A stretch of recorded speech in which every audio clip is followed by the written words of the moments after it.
हाय, good morning.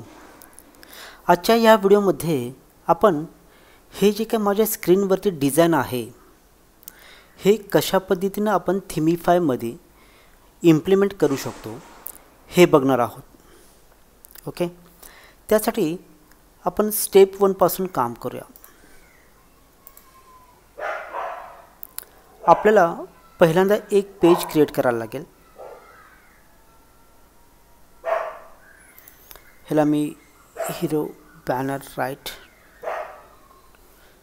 Video म्हणतो, कारण मी ह्याचा व्हिडिओ बनवते म्हणून. आणि आपण ह्याला पब्लिश करू. कधीही पहिल्यांदा एखादं पेज ओपन झालं की लगेच त्याला सेव्ह करून घ्यायचं. आता हा जर सेक्शन जर बघितला तर आपल्याला व्हिज्युअली कळते की ही एक रो आहे आणि ह्या रोला 2 सेक्शन्समध्ये डिवाइड केलं आहे. एक आहे लेफ्ट सेक्शन ज्याच्यामध्ये हे कंटेंट आहेत आणि हा आहे राईट सेक्शन ज्याच्यामध्ये इमेज आहे.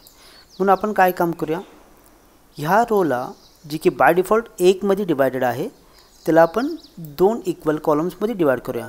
म्हणजे आता याच्यामध्ये 2 कॉलम्स आपले तयार झाले. एक आहे लेफ्ट साईडचा आणि एक आहे राईट साईडचा. ओके, आणि आपण ह्याच्यामध्ये पहिल्यांदा कंटेंट ॲड करून घेऊया. ठीक आहे, आता कंटेंट ॲड करायच्या पूर्वी आता बघा इकडं लेफ्ट साईडला ही एम्प्टी स्पेस आहे, इकडं व्हाईट स्पेस आहे, इकडं राईट साईडला देखील एम्प्टी स्पेस आहे. मग इथं जर आपण रो ऑप्शन्सला गेलो तर हा आपला डिफॉल्ट लेआउटला पण तसंच आहे आणि बॉक्स लेआउटला पण तसंच आहे. मग आपण ह्याला बेसिकली बॉक्स लेआउट घेऊ जेणेकरून लेफ्ट साईडला जराशी व्हाईट स्पेस असेल आणि राईट साईडला जराशी व्हाईट स्पेस असेल. आपण ह्याला सेव्ह करू.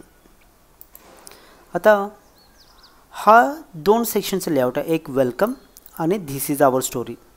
मग आपण काय काम करू, आपण लेफ्ट साईडला एक फॅन्सी हेडिंगचं मॉडेल घेऊ, फॅन्सी हेडिंग.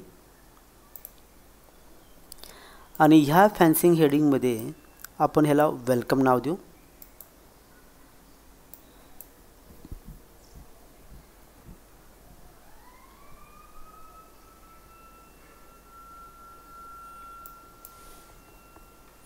वेलकम. आणि 2 नंबरला धिस इज आवर स्टोरी, ह्याला आपण सब हेडिंगला टाकू. ह्याला डन करू, सेव्ह करू. म्हणजे हा जो काय पहिला सेक्शन आहे वेलकम आणि this is our story, welcome आणि धिस इज आवर स्टोरी हे आपल्या गोष्टी आलेल्या आहेत. कधी पण डिझाईन करताना एक गोष्ट लक्षात घ्या की पहिल्यांदाच डिझायनिंगला स्टार्ट होत नाही, पहिल्यांदा कंटेंट ॲड करून घ्यायचे आणि मग नंतर आपण त्याला डिझायनिंग करू. याच्यानंतर हा एक पॅराग्राफ आहे, ह्याला आपण आहे असं कॉपी करू. इकडच्या साईडला येऊ, प्लसवरती क्लिक करू. इथं आपण टेक्स्ट मॉडेल घेऊया, टेक्स्ट. आणि कधीही लक्षात घ्या की ज्या वेळेला आपण कुठूनही कंटेंट कॉपी पेस्ट करणार असेल त्याला मोस्टली पेस्ट ॲज टेक्स्ट करायचं, म्हणजे तिकडचं फॉर्मॅटिंग येत नाही. आपण ह्याला पेस्ट केलं, डन करू, सेव्ह करू. म्हणजे आपले हे लेफ्ट साईडचे कंटेंट आलेले आहेत, वेलकम हे. आणि आता हे तिसरं आपल्याला रीड मोरचं बटन घ्यायचं आहे. मग आपण त्यासाठी काय काम करू, प्लसवरती क्लिक करू, बटन्सवरती जाऊ आणि इथं आपण टाईप करण्यापेक्षा मी इकडून कॉपी करून घेतो, कॉपी आणि पेस्ट. आणि इथं आपल्याला जी लिंक पाहिला ती आपण देऊ शकतो. आपण ह्याला डन करू, सेव्ह. ठीक आहे, म्हणजे बघा हा आपला लेफ्ट साईडचा कंटेंट, हा सेक्शन आणि बटनचा सेक्शन आपला ॲड करून झाला आहे. फॉर्मॅटिंग आपण नंतर करणार आहोत. आता राईट साईडचे कंटेंट करून घ्या. राईट साईडला काय आहे तर इमेज आहे. ठीक आहे, आता ही इमेज घेण्यासाठी आपण ह्याला right click, open image new tab आणि ही ती इमेज आहे. आता ही इमेज एकतरी मी डाउनलोड करून अपलोड करू शकतो, पण मी एकाच वेबसाईटवरती काम करायला आहे. बट ठीक आहे, आपण ह्याला काय करू, सेव्ह इमेज ॲज करू.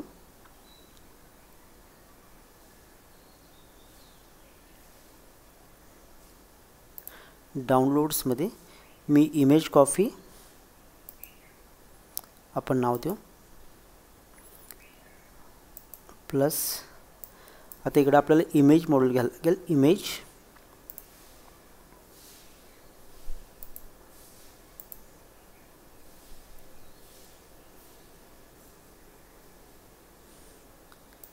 ही इमेज आहे.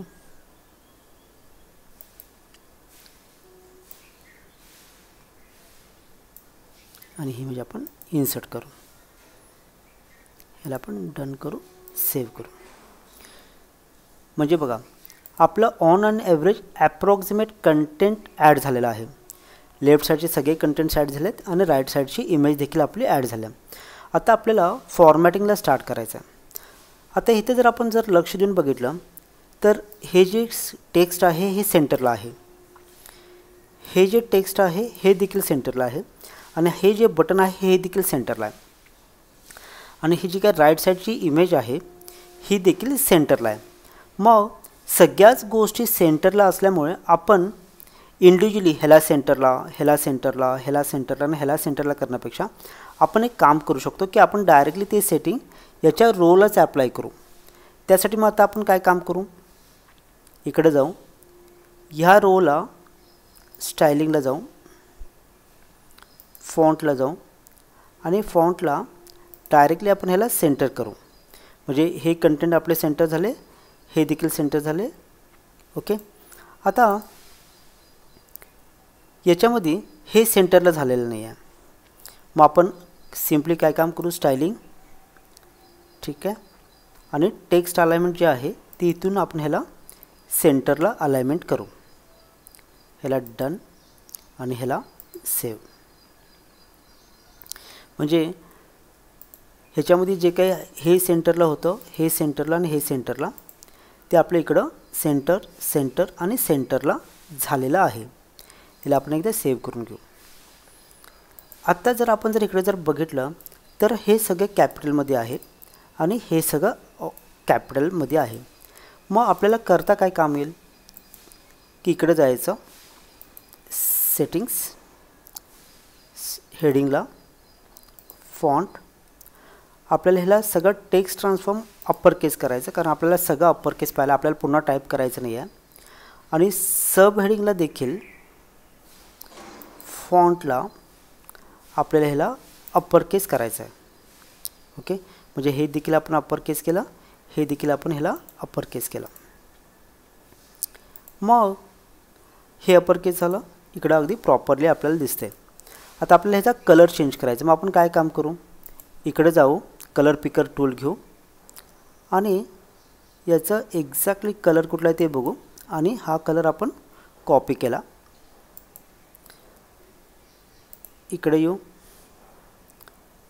हेडिंगला, फॉन्टला, कलर आहे तो हा आहे.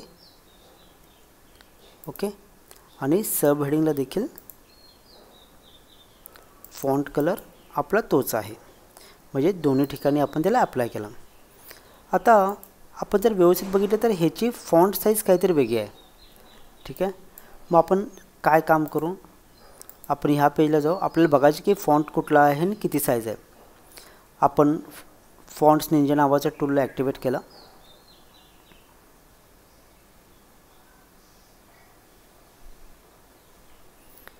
इथं फॉन्ट आहे पब्लिक सॅन्स थिन आहे आणि फॉन्टची साईज आहे 46 आणि कलर आपला आहे. आपण इकडे येऊ, हेडिंगला फॉन्ट आहे इज 46. ठीक आहे. फॉन्ट आहे public sans. Okay. Public sans. Okay. Public sans आहे. ठीक आहे. आता ह्याच्यामध्ये हे जरासं बोल्ड दिसते. मग आपण काय काम करू, इथून जरासं 300 घेऊन बघू, 300, 200 घेऊन बघू कसं दिसते. ओके. आता हे ह्याच्यापेक्षा जरासं जादा डार्क आहे कदाचित. वेलकम. म्हणून ह्याला आपण 300 करू. ओके. हे 300 झालं. Font size is 46. त्याच्यानंतर ना ह्याची जे काही धिस इज आवर स्टोरी लिहिलेलं आहे त्याची फॉन्ट्स आहे साईज आहे 23 pixels. So we will come over here, sub heading, font size is 23 pixels आणि ह्याला पण आपण पब्लिक सायन्स देऊ. Public science 300. Let me check. Okay 300 आणि एकदा 200 करून बघूया कसं दिसते. बरं आपल्याला ह्याला 300च करावं लागेल. ठीक आहे. डन. सेव्ह. म्हणजे आता हा जो सेक्शन आहे हा सेम टू सेम असा दिसायला लागला आहे. मग याच्यानंतर ना आपल्याला काय काम करायचं आहे. हा सेक्शन आपला झाला आहे. हा आणि हा ठीक आहे सेंटरला आहे. It is okay. आता ह्याच्यानंतर हे जे काय आहे धिस इज आपण image. Right click open in image in new tab. ही मी ऑलरेडी डाउनलोड करून घेतलेलं आहे. म्हणून आपण काय काम करू ही इमेज आपल्याला इथे इन्सर्ट करायची आहे. ॲक्च्युली डिवायडर मॉड्यूल वापरून आपल्याला इमेज इन्सर्ट करता येत नाही म्हणून आपण इथं डायरेक्टली ह्या प्लसवरती क्लिक करून आपण इमेज मॉड्यूल घेऊ आणि त्याला इथं सोडू. आणि ही इमेज आहे आपण ह्याला इन्सर्ट फाईल करू. ठीक आहे. इथून पुन्हा सेंटर करायची गरज नाही. ठीक आहे. जरी केलं तरी चालेल. Image is going to be centred आणि आपण ह्याला सेव्ह करू. ओके. म्हणजे ह्या गोष्टी आता इथल्या हा आणि हा सेक्शन अगदी आपला परफेक्टली झालेला आहे. ओके. आता हा सेक्शन आणि ह्या सेक्शनमध्ये आपला जो स्पेस आहे आणि ह्यांचा जो स्पेस आहे तो खूप फरक आहे. म्हणून आपण सिम्पली काय काम करू ह्याच्यावरती जाऊ आणि आपण ह्याला मार्जिन देऊ. टॉपला आणि बॉटमला आपल्याला मार्जिन द्यायचं आहे. इथे मी 3% देतो. 4 5 ठीक आहे. 5 इज ओके. इथे पण मी 5% देतो. आपण ह्याला डन. सेव्ह. ठीक आहे. म्हणजे इथल्या आणि इथली आपली स्पेस वाढली. एकदा सेव्ह करून आउटपुट बघूया. ओके की आपलं आउटपुट काहीतरी आलं आहे. आता सगळ्यात महत्त्वाची गोष्ट म्हणजे इथं वरती स्पेस आहे आणि खाली स्पेस आहे. त्यासाठी आपण काय काम करू तसंच्या तसं दिसण्यासाठी आपण पहिल्यांदा ह्या रोला एडिट करू आणि इथे देताना आपल्याला पॅडिंग द्यायला लागेल कारण इंटरनल गोष्टी आहेत त्या. आपण ह्याला पर्सेंटेज साधारण 5%. 3% देऊन बघूया. पहिला 3% आणि 3%. ठीक आहे. म्हणजे हे 3% आहे हे 3% आहे. आपण हे देऊन आउटपुट बघूया आणि मग जर आपल्याला जर वाटलं तर मग आपण कमी जादा ते पर्सेंटेज करू. ठीक आहे. आणखीन जरासं जादा पहिला असं वाटतं मला तर मग आपण 5 आणि 5 करू. ठीक आहे. मग आपण याला मार्जिन नो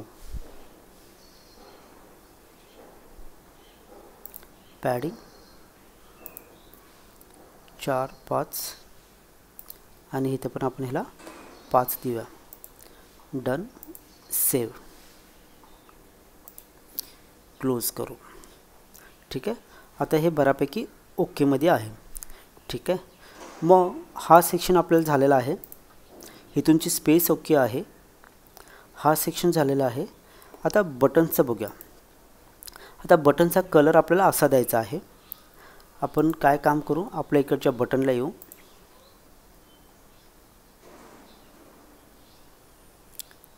बटनला जाऊ.